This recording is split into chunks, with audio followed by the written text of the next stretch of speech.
Howdy, listeners. As we all know, planet Earth has 7.5 billion people, and 7.4 billion of those people have small businesses. Now, to be fair, numbers that size can be hard to envision, and to be even fairer, most of what I just said is entirely made up. But I'll tell you what isn't made up. Keap. Keap is the all-in-one client management software designed specifically for small businesses. Keap takes the most annoying and laborious parts of running a small business and metaphorically tosses them into the sun. Stop grinding yourself to death with busy work and repetitive tasks. Let Keap integrate your customer follow-ups, messaging automation, next-level appointment setting, and so much more. Head over to Keap.com and start your free trial of Keap Grow, Keap Pro, or for those looking for something beefier, talk to one of our coaches about Infusionsoft, the product that started it all.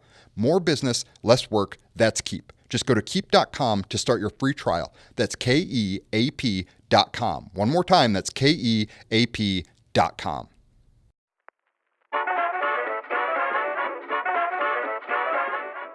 Hi, this is Crystal. And I'm Rob. And this is Small Biz Buzz presented by Keap. Hey everyone, thanks so much for joining us. This is Crystal, Rob, and today we have our guest Victoria Moyer, who is an estimator, and we're going to be actually talking with her about having success in a remote workforce.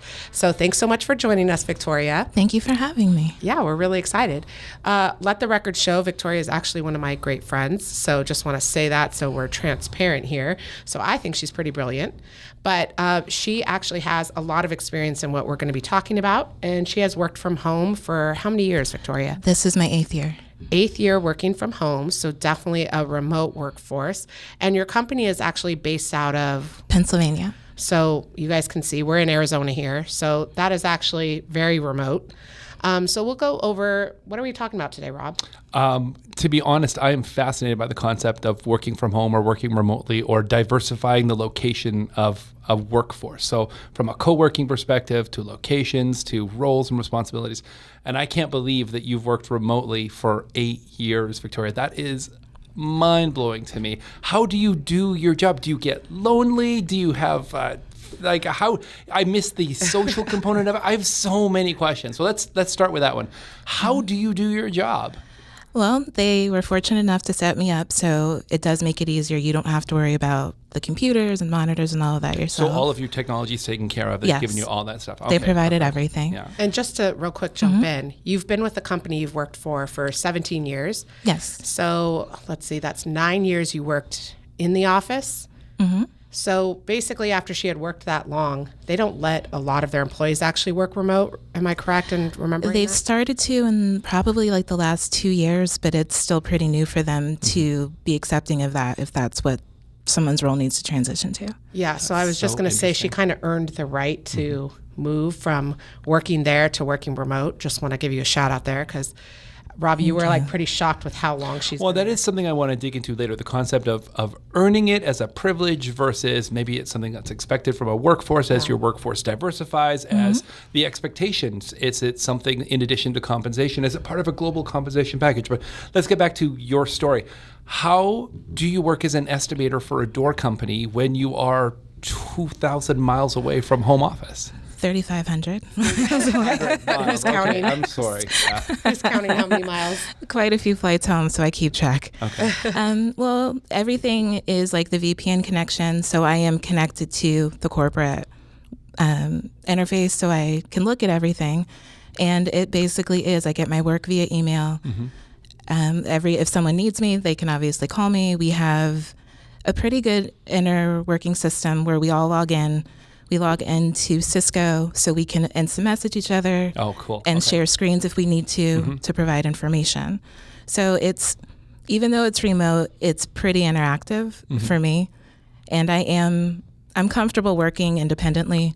So that does definitely make it easier for me. I'll bet. Yeah. So technology like Cisco, like Slack, those co-working instant message programs, that makes it a lot easier because it is like, you could be 2 desks. You could be down 2 desks from me. Right. You could be down 2 states from me, or in your case, 2 time zones from me. So that is super, super interesting. How does the team work then? What does your team structure look like? Well, for my job with estimating, I do have a lead inside. He and I talk every day. Every morning between 8 and 9, either I call him or he calls me just to check in, discuss workload, what we're going to do today, and how things look. And then we still check in throughout the day. And we just started recently, every Thursday now, we're going to have a team meeting with everyone over like I call in, but everyone else is in the office that does do what I do. Okay. So we all come into one room, we go over any issues we have, questions, and share information, because it is easy at times to kind of get forgotten about when a certain topic crops up in the middle of the office and no one remembers to email you or call you and let you know about it. That is so funny. I recently just moved desks so I could be closer to my team, because I'm literally, let the record I show. was 2 rows away, and I felt like there was this whole ecosystem of conversations and shared jokes and these interpersonal things that I was missing, being literally 15 feet away. So Yeah. I'm super curious about the logistics of how you make this work. So Pennsylvania is the Eastern time zone. Here we are in Arizona, which is most of the time Pacific, but sometimes Mountain. So do you get up early? Do you work later than the Pennsylvania office? How does that Depending on the happen? time change, I we get won't up see early. Victoria after 7 p.m. Our group of friends. I work whatever the East Coast hours are. That's Okay. what I work. So Okay. She gets sometimes up way it's 5, early. sometimes it's 6. Is that by choice? Is it something part of the negotiation to work from home? Is it something you just prefer because you don't come into 8 o'clock and there's 15 emails from people who've been working for 2 hours? How does that work? In the beginning, they wanted to negotiate it. They were very generous and said I could start later, but with the nature of our business and knowing the bulk of our biggest businesses on the East Coast, everybody's closing. That makes sense. So even though I could start later and that would be good for me, it would be more difficult to get a hold of customers and clarify issues. So Did you start here in Pennsylvania, or was it here in Arizona? How did that work for you? I started working from home here in Arizona. Okay. And when I gave my notice to my boss, I gave about 6 months notice because I knew I was moving. Yeah. And right before I moved, about 2 months in, they were like, hey, what do you think about working from home? Because at that point, only 2 other people had done it. And I was like, well, give it a shot. If it works, great. If not, that's okay. Here you are, 8 years later. There's just so many elements, like you talked about. There's technology, like the hardware, setting up the infrastructure, because there's so many things that could possibly go wrong. You're inside or you're outside like an IT ecosystem. So there's security issues, there's passwords, there's you can logins. tell Rob is there's- like really curious Well, about the it. VPN, like everything is set up so that it is a secure connection. But if there is an IT issue, I troubleshoot it myself for the most The part. thing that makes me laugh about how it is these days is with Slack and other, in-office messaging apps or out of office, whatever it is, in-work messaging apps, I guess we'll call that. A lot of times I find even in office, people are slacking me that sit literally 1 row over. I mean, Ducey and I Slack all the time. Ducey's our sound guy extraordinaire, video. He does anything tech you can imagine over here. But we Ducey basically... makes me call him the boss. You should. And I'm not allowed to make eye contact. It's earned also, speaking of Okay, earned just so behavior. we're clear. All right. But I would just say, it makes me laugh because some of the things you're asking about, and we've given that up even in office. We're so technical these days that a lot of times I think in office, people aren't even taking advantage of the things that they could, like being face to face, and they're still relying on apps that you could be anywhere talking to someone. I want to build on that point for a second. So we got the hardware taken care of, the VPN, the actual physical computers. And there's a whole world of software now that makes it easy. SaaS-based programs like Slack, like instant messaging, like Cisco. There's a third element, I think, and at least in my opinion, there's a third element, and that's kind of a mental toughness. You have to, there's a discipline involved. I'm getting up at 5 so I can be at my desk and working at 6 a.m. That takes resilience. That takes toughness. You can't, push back in your chair and talk to 10 other people who are going through the exact same experience with you, relative to work. No one says, hey, do you want to go for a team lunch? Or maybe if they do, and they maybe FaceTime you in for a team lunch. I mean, I don't, that level, and I'm a social butterfly, so I need that, and I would miss it. How does that work for you?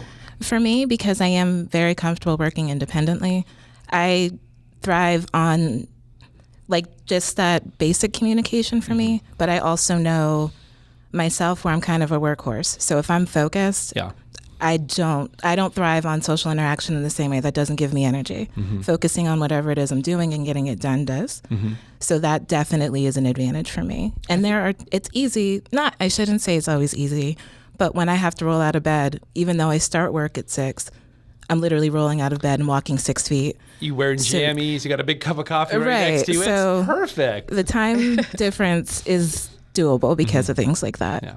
How about you, Crystal? Do you like working from home? I do. Actually, you probably don't know this about me, Rob, but for about 3.5 years, I worked remote. My corporate office was in Foster City, California, and I worked out of my home as an outreach marketing specialist. This is like way back in the day. But I really did enjoy it. I, too, like you, I kind of like my balance now more, where I'm working only 1 day a week from home. But back then, I had to do it all the time, other than I traveled a lot to go visit the studios I was supporting. I worked for a photography studio that was like nationwide. But basically, I did miss people. And I craved almost spending more and more time with my friends and getting out of the house the minute it was like after 5. I liked that time because it was good for my career. It was good growth. I learned a lot, and I had a great mentor back then, Roz Greenfield, if you're out there. But basically, I really felt happy with the job, but I got lonely, and I had tons of conference calls, and I did get to travel a lot, which kept me a little bit going. But I think to do that full time now would be quite an adjustment. I love coming into the office, and I love being able to talk to everyone face to face. But I really enjoy that here. We get at least 1 day a week, at least on my team, to really go home and work. And I sit, my dog lays right next to me the whole day. She sometimes shows up in conference calls, and people say she's cute, which also makes me happy that they like my dog, because I love her too. But yeah, it's kind of nice. And to be honest, most of the time I'm in pajama bottoms on the bottom. So it's just nice that I don't have to fight traffic. From now on Fridays, we're going to make you stand up. Have every conference call standing up. So at least we can see the pants. Chris always calls me out. He's like, why isn't your video on? Well, mainly because I look like a train wreck, but here, I'll put it on. You want to see where I'm at so bad? Here I am. No makeup, hair messed up. But yeah, on the bottom, it's pajama pants. And that is something that's it is interesting. Here at Keap, we have different teams, and different teams have different rules about working from home and the impact that it could have on your team. So you have that ability and that flexibility. And for me, it's a productivity issue. I have a commute into the office. It's about 45 minutes. If I don't have to drive in, that's an hour and a half I get back every day. What could I be doing in that hour and a half instead of driving? Now that driving, I listen to podcasts. I'm thinking about the day. It's kind of like shower thoughts. It's like all this stuff I'm going to do today. Right. But when you're at home, I'm able to put pen to paper. I'm able to jump right into some of those things. So I don't mind it. In a sense, I miss the being able to lean over and talk about one specific thing, or those fun distractions during the day. I don't like real distractions where it's like impossible to get your work done. But somebody walking by and doing something fun or talking about something fun, and you jump in and have a 30-second conversation, and then it's moving on.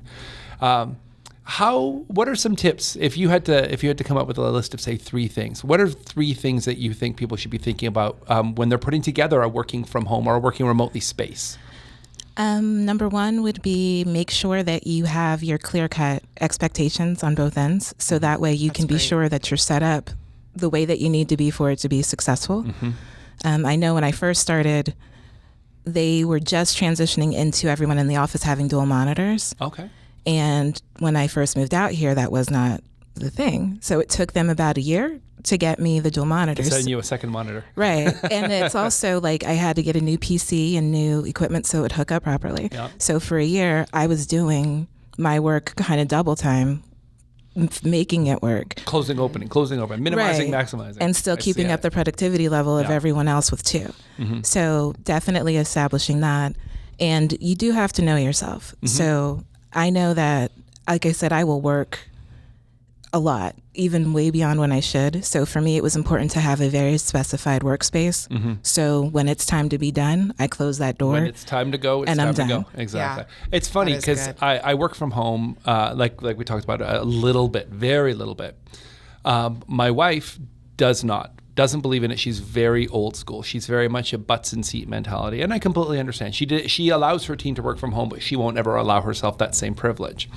But sometimes I don't do a good job of managing her expectations, because I'll say I'm working from home on a Friday. She's like, perfect. Okay, so we need an oil change and you have to go get a haircut. And can you pick up some groceries for dinner? I'm like, Whoa. Working from home means I'm like legitimately actually working, not I'm not going into the office today. That's a difference. And so we've had multiple conversations about those expectations. So what do you say to people who hear that you work from home?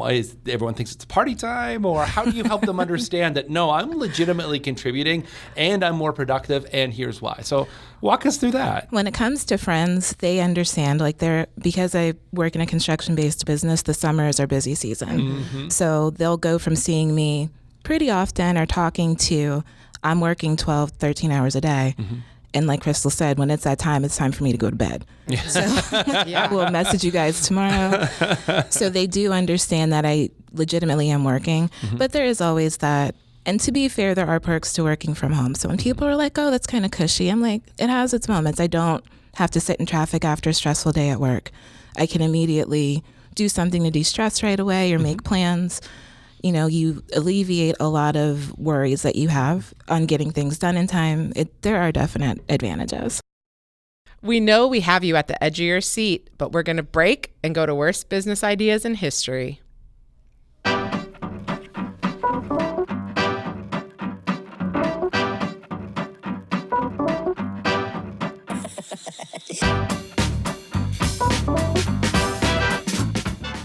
Howdy, I'm Derek Caryu. I'm Ducey Van Dusen. And this is Worst Business Ideas in History.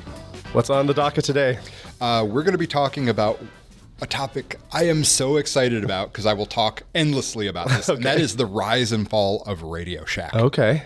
So, I have been obsessed with Radioshack for as long as I can remember. I grew up in the 80s, more or less. I remember my dad going there. Radioshack used to be a place that sold components for electronics. People did a lot of stuff at home. They built their own thing. Yeah, I remember, I think like remote control car stuff, my brother getting there, things like that. Yeah. Diodes, alligator clips, wiring. Yeah, specific, like the components, like you said. Yeah. And they started out like the term Radioshack, the name of the company actually comes from their original business was selling components to radio men at sea. Basically, like literal radio, like the guys who literally operated the Radio Shack, which is what that little on a ship, the box where the little guys box with the radio, Radio Shack. And then eventually they paired with a company called Tandy and were bought out by them, and that's when they put out the TRS-80, which was one of the first consumer personal computers. And yes, I know some people are going to be like, what about the Altair? The Altair wasn't wide production, so don't get me started. I woke up earlier than you. I know more. So the TRS-80, huge hit. Yeah. Because it was, this was before it had to compete with the Apple II or anything like that, because that stuff wasn't in full production yet. Yeah. So they were making bank. So they make a ton of money from that, make a ton of money from CB radios, which they capitalized on. They had all their catalogs, which, by the way, my level of obsession goes this far. I have a resource that is bookmarked on all of my computers that is a collection in PDF form of every single catalog Radioshack ever put out, and I occasionally read them for fun because I'm a broken human being. Wow. So Radioshack is doing great. They're doing great in the 70s, they're doing great in the 80s, and then the 90s roll up, and things get dark real fast. Consumer culture starts shifting. The internet is becoming a thing that people can actually use, and Radioshack just starts making a bunch of mistakes. They don't back e-commerce fast enough. I was going to say, so is this a case of like Amazon? A lot of people will claim that like Amazon showed up and murdered Radioshack. That is not the case. Okay. Radioshack created a lot of self-inflicted wounds. Okay. You were starting to get to those. What are they? So, the first one is they didn't adopt e-commerce fast enough. Okay. It's just straight up, they saw that it was a technology company. You can make the argument that it's just a retail store, but it was a technology company. It was founded on the TRS-80 was the PC. The type of people that went to Radioshack all the time were going on the internet now. Yes. And they didn't follow them. And they didn't follow. I don't know and I have tried to find out if it was a problem with leadership. They've never been forthcoming with it, although I have a suspicion it had a lot to do with the age of upper management. management and their inability to adopt the internet fast enough. Okay. So they didn't adopt e-commerce fast enough. When they finally did, it was a truncated, ridiculous version. Basically, at the time, you could go on bestbuy.com and you could buy stuff and they would ship it to you. You could go to amazon.com, you would buy stuff and they'd ship it to you. Yeah. You go to radioshack.com, they will tell you where a store is and they will tell you the price of the product, and that's where their help ends. Wow. So It's not even really e-commerce, right? That is like, let's just take our database and make it available to the public. Pretty much inventory. It's the yellow pages on a computer. Yeah. So it's the yellow pages, but slower at the time. Now, okay, so in the mid-90s, they try to right the ship and they start adopting cell phones. I very much remember them becoming like big into selling cell phones near the end of their life, which always seemed odd to me. I don't know why it didn't seem like a good fit. I don't know that I could articulate it, but it just doesn't seem like the place to go get a cell phone. But they were able to jump on it early enough to where they actually made some decent money for a little while. But here's the problem with cell phone sales. They're volatile. So people would buy cell phones, they wouldn't like them because they're early cell phones and a lot of them were garbage, and they would return them. Now, what this ended up doing was tying up the stores because the process for setting up someone for a cell phone at the time could take up to an hour. Yeah. And if you've ever been in a Radio Shack, you know there is like 2 people maximum in one of those stores. Yeah. Even in their heyday, there were 2 guys in that store and that was it. So you got a person coming in to set up a cell phone plan. That store now has no floor workers, which means the dude that comes in to buy diodes or oscillators or any of the stuff Radio Shack used to sell. yeah, not only are you tying up all this time with the phones, but now your core people that are probably keeping you in business are starting to go, why are you guys always spending time with the phone people and not with us? Oh yeah, and they get super mad and frustrated and they bail and they go to places like Best Buy. The next thing that happens, the next big nail in their coffin is cell phone stores, cell phone carriers. You got your Sprints, Verizons, T-Mobiles, whatever was out there at the time, the Chirp. For those of you that remember the Chirp. They start putting out their own stores and they're like, we don't need you, Radio Shack. So now Radio Shack has put all their eggs into the cell phone basket and nobody wants them because they're like, why would I go to your store where people kind of know what they're doing when I could go to the store of the carrier and they know exactly how to set me up. And they've got more phones and they've got more customer service and they've got more support. So the next thing that starts happening is they just try to stop the bleeding. They're trying to shut down stores because the point of Radio Shack at one time was the ease of accessibility. They were small stores, and at times they were within 3 to 5 miles of one another, even in middle America, even in the Midwest. And I want you to think about that. We complain about how ubiquitous a Starbucks is. They still space the Starbuckses out like block to block. There was a time in the 80s and the early 90s when you could be standing at one Radio Shack and hit the next one with a rock. Well, and so ease of access was their main selling point, but the internet is always going to be easier than that. So that gets taken away, and what they're left with is a bunch of retail space that's not making them money. In fact, they're just bleeding money from their physical brick and mortar spaces. Yeah. And they had massive manager turnover. They went through 14 CEOs in 10 years. Whoa. They went through 14 if it's less than 14, I apologize, but it is a double-digit turnover in CEOs. And so they all had one idea or another of how to turn the company around. Well, one of the big missteps they made was they took out a massive loan as a cash infusion. The problem was the entity they took out the cash infusion from as part of their deal said, you are not allowed to close more than 200 stores per year. And at this time, they had in excess of 7,000 stores. Now they're bleeding money. They can't stop the bleeding. And then there's all these stories about just these insane missteps they made. Like they spent millions and millions and millions of dollars buying these remote-controlled cars from a kids show in Britain called the Broom Car, which is a little it looks like a little Model T or something. Okay, this is a show. I haven't ever heard of it. No, you know why you haven't heard of it? Because it never aired in America. It never aired in America. So it was based on a TV show that was in England, in Britain. that only appeared on Discovery Kids in England. Oh, wow. Also, this thing was $200. So think about that. It's 1995. You're a kid, and you go, what should I ask my parents for Christmas? Should I get a PlayStation 2, or should I get this weird British car from a cartoon I've never seen? The end starts to come. The stores are closing. There's all these stories. You can find, there's this amazing series of stories on, I believe it's Forbes, from former Radioshack workers who are now allowed to speak without fear of being sued, because Radioshack was doing that for a period. To dig into those. It's brilliant. Radioshack was actively suing their employees to keep them from posting negative things online. So they start the 90s with 7,000 stores. Halfway through the 90s, they're down to 4,000. The current count, I believe, is 70 corporate locations. There are people that are like, Radioshack is entirely gone. It's not entirely gone. It's been delisted from the New York Stock Exchange. They're massively in debt that they will never be able to repay. And their existing 70 stores are all, those are corporate entities. All the privately owned ones are gone. So I went online to see if I could find any artifacts of this former behemoth. And I went to Radioshack.com, which does still exist. Their top products are AA batteries, cables for some sort of amplifier I've never seen, and this is their main page. Their main page offering is an AM/FM radio with foam headphones. I had a suspicion that I confirmed, which is this is the same product they offered in 1978. It's on their main page as one of their core offerings.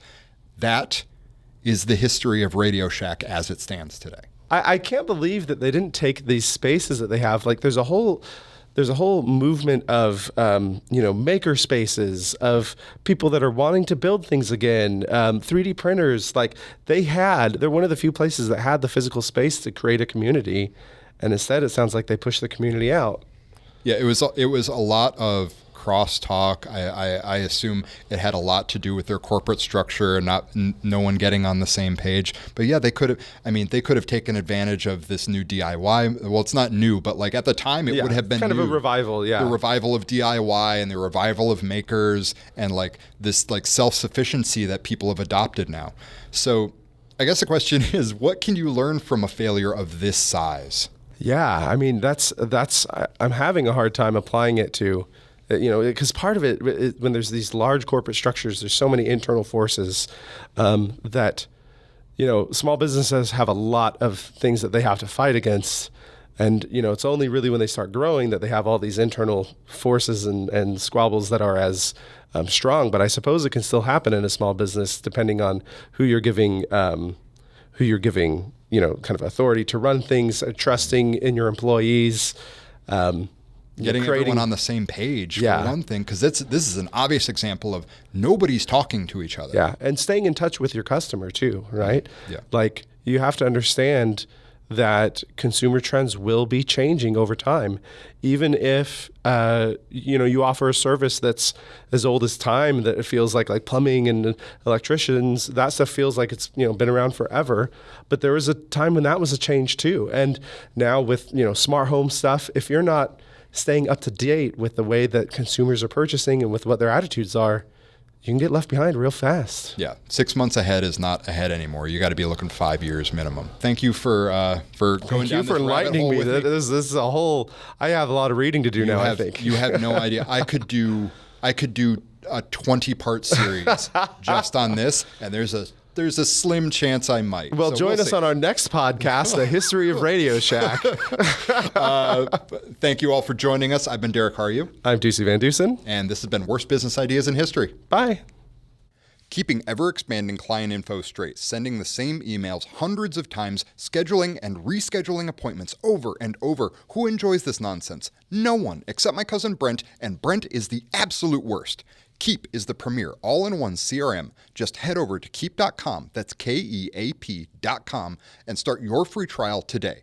Get the busy work out of the way so you can focus on what's important and make your small business grow with Keap. Start your free trial at Keap.com, that's Keap.com. More business, less work, that's Keap.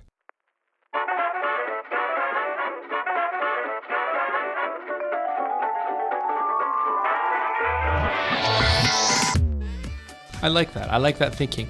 I'd like to talk a little bit about, in your case, because it's so specific, they wanted Victoria so much that they made an exception for you, and now it's becoming the norm. But you do see that when we talk about norms, there is an expectation of, well, how many days can I work from home? So yours was a privilege or something you earned versus that expectation. Do you see that in the world, or do you see that with other people at your company? Have you heard about that from other remote workers? When it comes to the company, because we are construction as a whole, is still very old school in the United States. I'll bet. A lot of the mentality is. So when it comes to being more progressive, we tend to be progressive when it comes to the machinery and making a product a certain way. But when it comes to the office side, it's still kind of dragging. So younger employees that are coming in their early 20s, mid-20s, for them, they are asking, well, can I work from home? It's now asked up front, whereas for us, or for myself, it was hey, you've been with us really long. We like you. You're good. We want to keep you. We don't want to lose you. What can we do? And here's a tangible thing. Right. So that has definitely changed over the years, where there are more people that do come in, they work from home, or if it's, they're going to have childcare issues. The job will negotiate with them so they can have a couple days home a week. So Gen Z, let's talk about Gen Z. Gen Z is 1990, I think. So they're coming into the workforce now, and they're coming in hard. And I may be wrong on the 1990, but it's going to be real close. They're coming in with a different set of expectations, with a different set of what I can do for this company, but also a question that I never asked. What can this company do for me? And not to be the old man shaking my fist at the sky, get off my lawn, but how do you think companies can deal with a workforce where there is more of an expectation about what are you going to do for me? How do you change that mindset, especially in an old school industry? Part of it, honestly, working from home when that transition first happened, I don't think it's talked about a lot, that exposes a company's inner workings, because you don't realize when you're in an office that, oh, hey, this information that we need is always at person A's desk.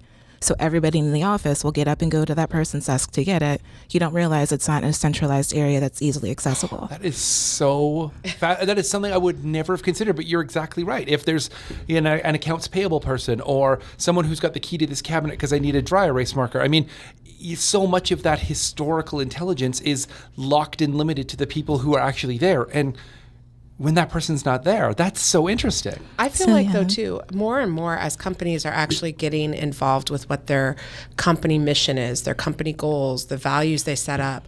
And the more and more they're looking to what are the expectations out there for actual employees. You need good employees. So you do have to be concerned about what they expect and what they are looking for in jobs if you want to retain good quality employees. Oh, yes. The other side of things is though we're not going to go as far as Google. I'm not saying we need a nap room at offices. I'm not someone to dive into that.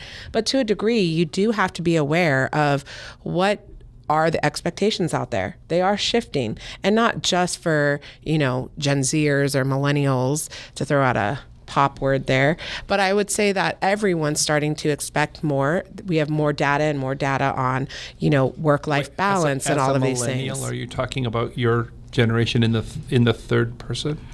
I am an old millennial, first of all. An elder millennial. Yes. But also, Eliza. I'm saying all of us, you included, have new expectations of what the workforce should be for you compared to what it was 20 years ago. That's what makes it so difficult when we talk about that old school mentality, because a lot of the leaders that are in leadership positions now are boomers, for example. They could be elder millennials like our friend Crystal here. So it's managing those expectations and understanding, okay, someone is coming to me with this expectation. I would never have asked that. How rude. I feel like that's false.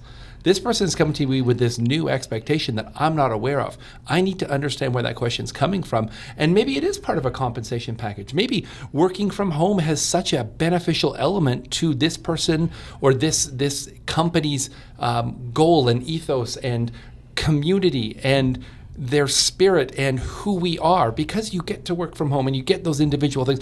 Maybe that's just a new way of looking at things, which is completely dangerous for an old school manager to be like, no, you cannot work from home. You must butts in seats. But part of that too, to move everything forward, is to look at your organization and decide, do we need to bring in someone else? Because at some point, very soon, you're going to have 3 different generations working in the same building. We are. And I think the human touch, though, in general, is losing its effect anywhere you go. I mean, we have a rule with our group of friends when we go to dinner, no phones. Like, it's silly you have to make that rule. Like, keep your phones away. It's family time is what we always say. So like, even when you take it out of the workplace, people are losing a lot of having the need to be face to face. You've got so many apps on your phone that help you stay connected, even though you're not in the same room. You've got so many things in your life that, honestly, just make it hard to actually go somewhere and invest in the face-to-face contact. So I feel like if you look at the trends outside of a job, the face-to-face time and the need to be in the same room have been diminishing for a while. And I think it's no surprise it's catching up in the workplace. That's really interesting. Victoria, what can a small business do from a remote workforce perspective? Because so much of a small business success is hustle, it's effort, it's being there, being on all the time. So how does remote workforce fit into that equation for a small business owner? Well, part of it, I mean, it's no different in a lot of ways. Sometimes I feel like there are certain myths with working from home. You're still going to have to hire quality people. You're still going to have to set very clear expectations about who you want, so that you're not micromanaging, because no manager wants to micromanage in the office or someone outside of it. You know what I mean? So it's like, terrible. Amen. And no one wants to be micromanaged. Right. So that's still very important. But also, when it comes to the communication piece, that's probably the most difficult thing, which also is another exposing factor, whether it's in-house or out of the office. And when you're away from the office, you do notice that lack of communication, because you need to know your people. You need to know how to give them reinforcement and all of those things. I want to follow up on a point you just made, that no one likes to be micromanaged. And I think that's very true, in the sense that as a phrase, micromanagement becomes pejorative or has a pejorative element to it.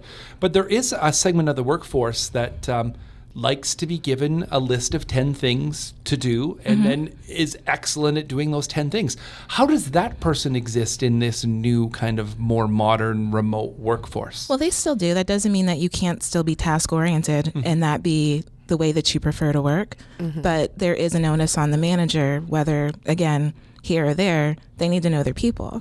So if you know you have someone who is very task-oriented, they're goal-oriented, then you can set up a daily list for them and decide whether you guys want to do it every day or every other day. And when you have other people that you know, if I give them a project, they will get it done on time, it'll be done correctly, and I don't have to, or they don't prefer interaction like that, Totally. then that's what you do. Yeah, that same need to manage up or down is still relevant, whether you're working from home or in the office. Sometimes it takes experience with your manager for her or him to really identify what is the best way to manage you as an individual employee. But you also have to do the same thing managing up. There's been times you've had to have conversations with your manager about what was working or what wasn't working. Absolutely. Yeah, so it works either way, but I think you really hit on something that gets exposed easily, like you were saying with remote workforce, is the communication. If the communication isn't as good in a company, the remote employee will probably see that sooner than the people in the office. Yeah, absolutely. So I think, luckily for us here, when we have a company meeting, it's streamed for everyone to see, and all of those things become more and more critical to make sure you're not losing any of the message as it drips down to different levels of employment, or also remote or in-house. I think that becomes a priority. As a remote person too, you do have a responsibility to communicate reciprocally. So you can't always expect it to be your manager. You should be able to call or email and say, hey, can we talk about this? This isn't working, or whatever the case may be. I love these points. I mean, they're coming together. I mean, some of the reading that we did before about remote workforce, upwards of 50% of the U.S. workforce right now works remote at least a portion of the time. So, I mean, the key takeaway that I'm learning here is it's not necessarily on the employee or the manager, but it's a team. It's Absolutely. almost more of a team element to help people be successful. Maybe talk about that for a second. It is, because you have to have also a healthy understanding of your work culture, whether you're there or not.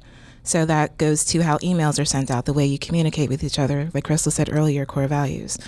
All of that is always going to be a contributing factor. But when you do work remotely, for me, I find that that's even more important. Yeah. Because we all know things can get lost in translation in emails. So you don't want to assume that somebody's saying something that isn't what their intention is. And because you do lose those cues of the social aspect. Yeah, Those visual for cues, sure. Right, those so- nonverbal cues. Yeah. Right. So Yeah, clear yeah. communication is very important to say exactly what it is that you mean when you are corresponding. Now that you're saying that, that's when I first discovered that I'm a little bit bossy sometimes. Was when I was working. A little bit? You heard it here first, guys. I'm admitting Oh, it. stop the I can be a little bossy. A little bit But I bossy. think that when I worked from home completely, Statue of Liberty that is a little bit tall. the 3.5 years that I worked from home, I realized in my mind it came off bossy, but in my mind I was trying to hurry and quickly get to what my point was. So I would just, it would be a Monday. I wouldn't say like, hey, how was your weekend? I'd be like, hey, do you have da da da da?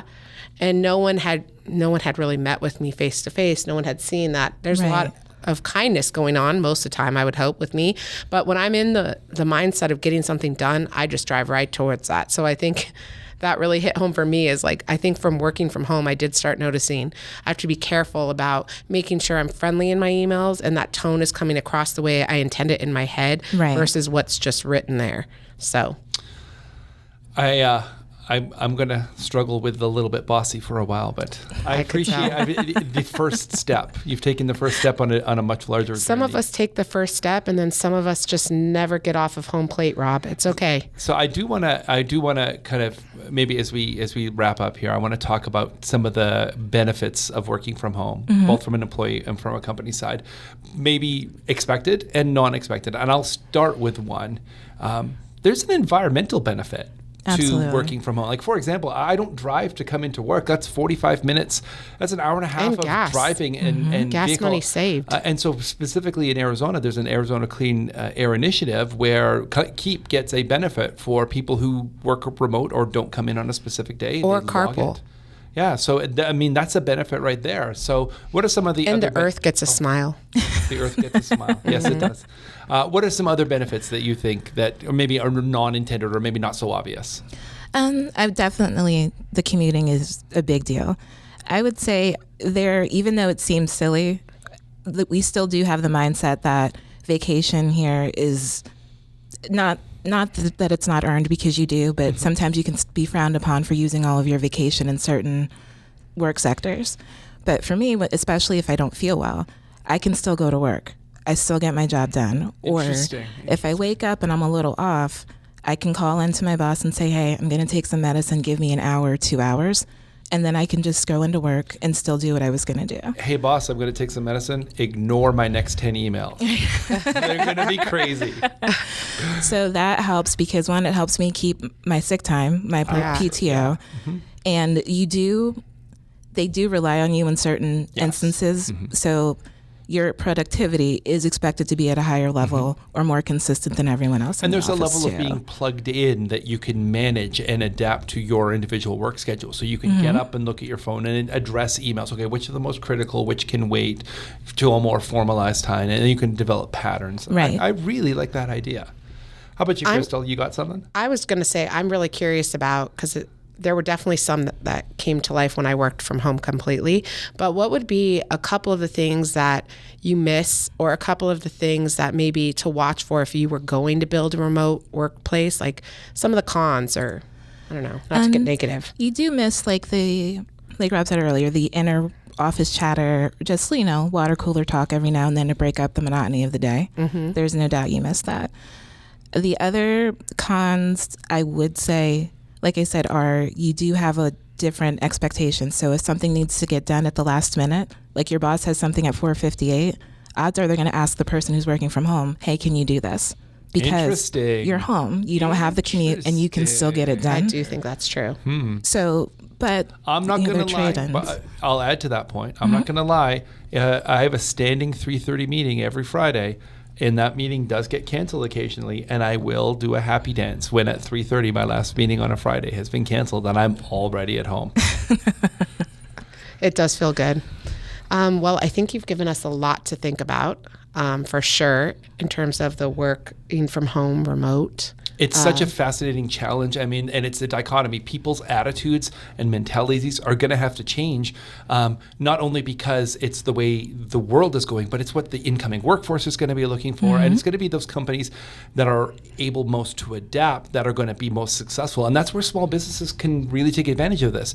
They can be nimble, they can be quick, they can change in real time and see those impacts on the bottom line. So I feel like, too, we didn't even get into collaborating, like collab workspaces, but as those become more and more opportunities for small businesses or anyone, I mean, I think those are all great ways to work from home or be remote and still really get a lot done. Like, I love those. We have Galvanize here. I know we were technically going to leave all the names out, but Galvanize is our local one, and one of my old managers works there. They have so many great spaces there, too. So wherever you're working remote, you know, we would love to hear more about it, and also what works for you, what doesn't. thank you so much for your time today, Victoria. I know you and Crystal are friends from the past, but I think that we're friends now. So thank you so much for your time, Victoria. I'm still the favorite. Having me. I'm still the favorite, right? Absolutely. I have your necklace on and everything. Oh, You're perfect. Okay. Well, thank you so much. Thanks, you. everyone. Thanks for listening to Small Biz Buzz. Please take a second to subscribe to the show and leave a 5-star rating. It helps keep the show going. And if you need a hand with growing your small business, head over to Keap.com. That's Keap.com and get started. More business, less work. That's Keap.